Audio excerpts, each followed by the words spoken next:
I have had this since I was 9 years old, and I just found it like 30 minutes ago. Today's been a dub. But anyway, what's up guys? So today,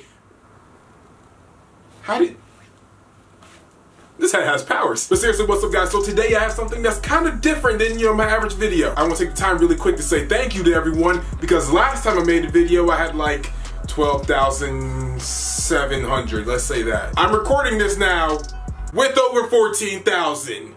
What the heck? That is honestly blowing my mind right now, so thank you to everyone, I really do appreciate it. So one of my good wrestling YouTuber friends, Brandon Dillon, he's launched his own wrestling channel called The Casual Mark, where basically he goes over different storylines and angles that go on in WWE in past, time, and present, and then rates them on a scale from 1 to 5, kind of like a 5-star match in a way. But he puts so much time and effort editing to these videos, I feel like a lot more people need to be watching them, so that's what we're gonna do today. Brandon's made this really awesome video about Brock Lesnar, basically like his run since coming back to WWE, which I'm gonna put on this channel for you guys to watch because I think it was really good. So I'm not gonna talk too much and we're just gonna get to the video. Hope you guys really enjoy it. Make sure to like the video. Also down in the description is a link to his channel, so please go watch it. He also has a new video up right now. But I'm gonna shut up and let you guys watch this. So enjoy. Adios. Hey guys, welcome to an exclusive edition of The Casual Mark on the MuscleManMalcolm channel.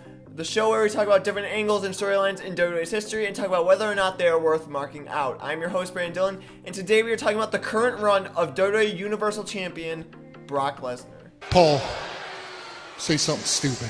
Now this episode is going to be a little bit different than my usual episodes because usually we talk about an angle or a storyline that is already completed. However, this storyline slash angle is still going on. Originally, many people, including myself, believed that Brock Lesnar would be losing the Universal title to Roman Reigns at WrestleMania, making Brock Lesnar walk out to the UFC.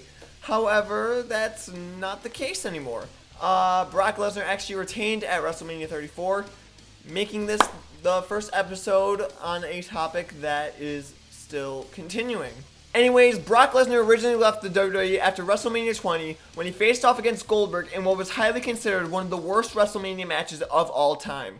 Following that match, Brock would be signed to the NFL's Minnesota Vikings to play some preseason games and then would go to New Japan Pro Wrestling for a few years before ending up in the UFC.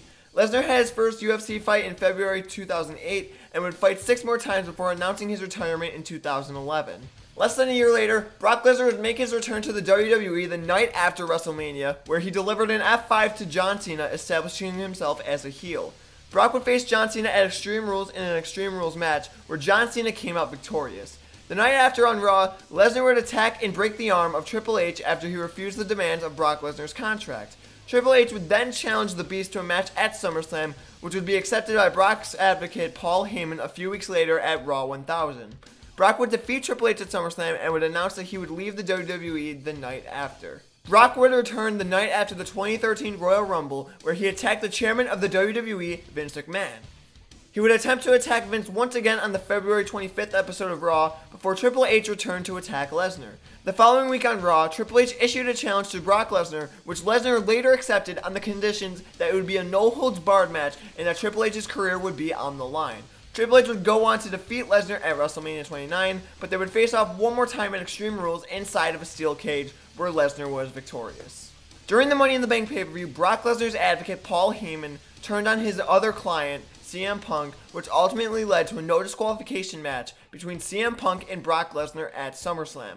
Lesnar would defeat Punk at SummerSlam and then would disappear from WWE television for a few months.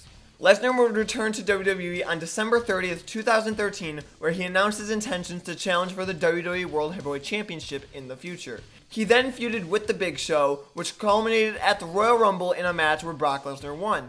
Lesnar would then go on to feud with The Undertaker, which led to one of the most shocking moments in WWE history, the ending of the streak. 5 to The Undertaker! Brock Lesnar into the cover, hooks the leg, the streak is over.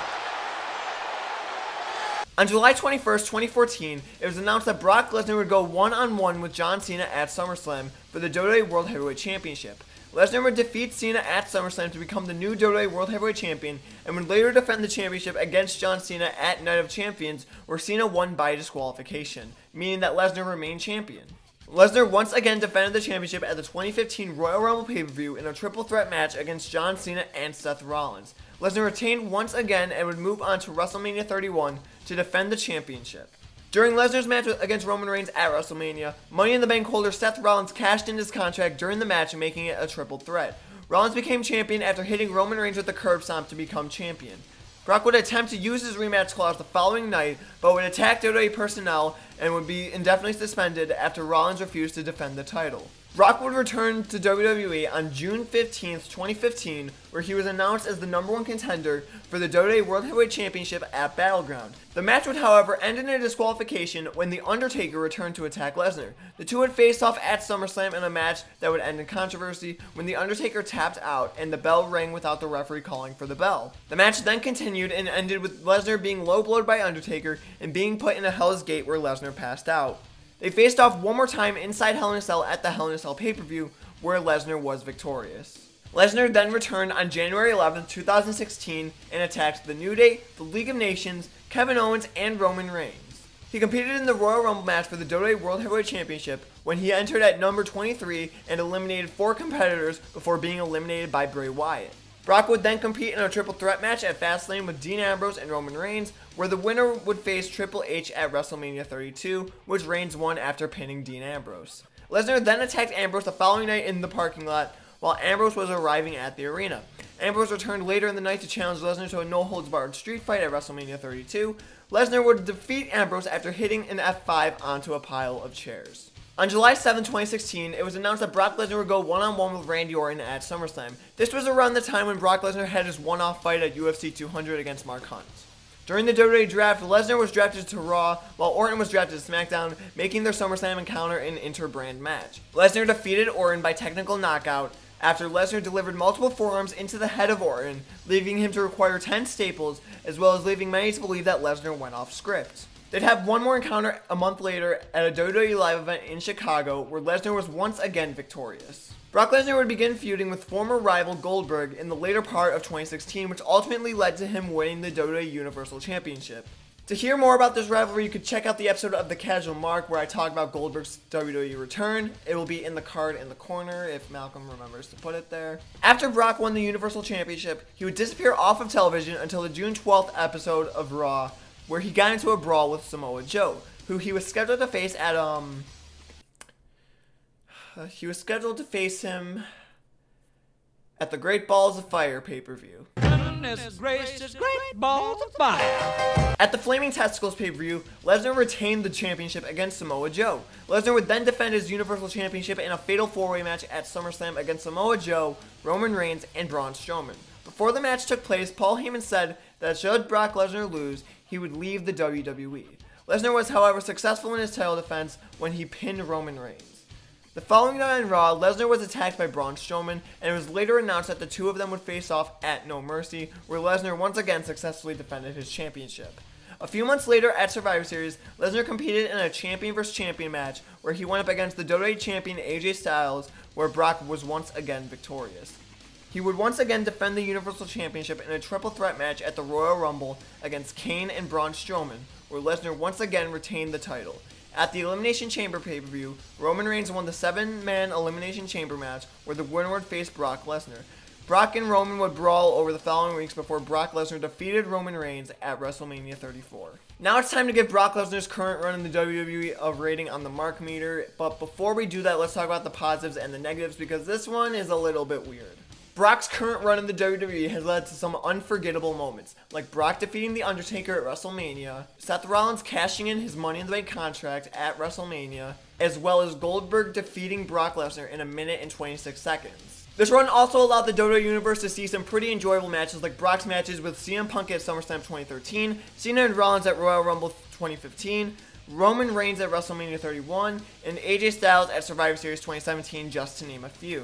One thing that really holds this run back from being enjoyable is the fact that Brock Lesnar's times as WWE World Heavyweight Champion and his current time as Universal Champion have led to Brock Lesnar not being on TV and not defending the title, meaning that the title would not be on TV for extended periods of time. Also, a lot of the matches that Brock has competed in during this run, including his match with Dean Ambrose at WrestleMania 32 and Randy Orton at SummerSlam 2016, were pretty bad. Brock's run has overall been enjoyable, but for about 75% of the time, he is not on TV, meaning that Monday Night Raw is without a world champion. That is the one reason why I would have been perfectly fine with Roman Reigns defeating Brock Lesnar at WrestleMania 34.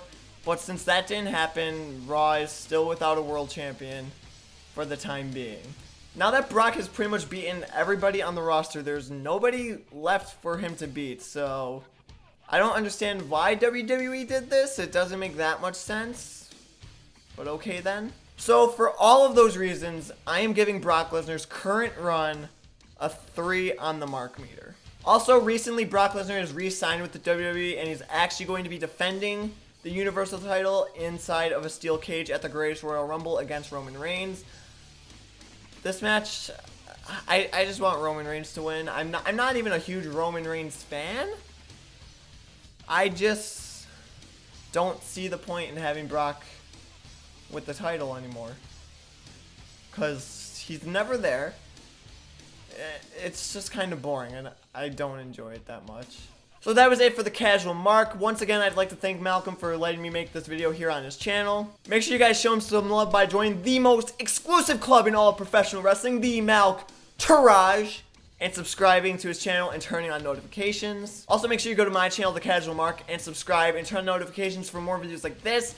I just posted a video about the rise of Daniel Bryan, so I really recommend that you guys give that a watch. Also, make sure you follow The Casual Mark on Twitter at CasualMarkYT, and also follow me on Twitter at BDEYT_. Until next time, guys, I'm The Casual Mark, marking out. Hey, that video was really good, wasn't it? You guys should subscribe to the Casual Mark YouTube channel. If you click about right here, and if you click over here somewhere, I don't know what I'm looking at, and over here is some type of variety of other type of videos to watch. I don't know if they're really good or not. I mean, I probably made them so they're 6 out of 10. But thank you guys for watching this video. If you really enjoyed, make sure you like, comment, share, and always subscribe. And please click some of this stuff, please. Thank you. Goodbye. Is the camera off yet? Oh, no, it's not.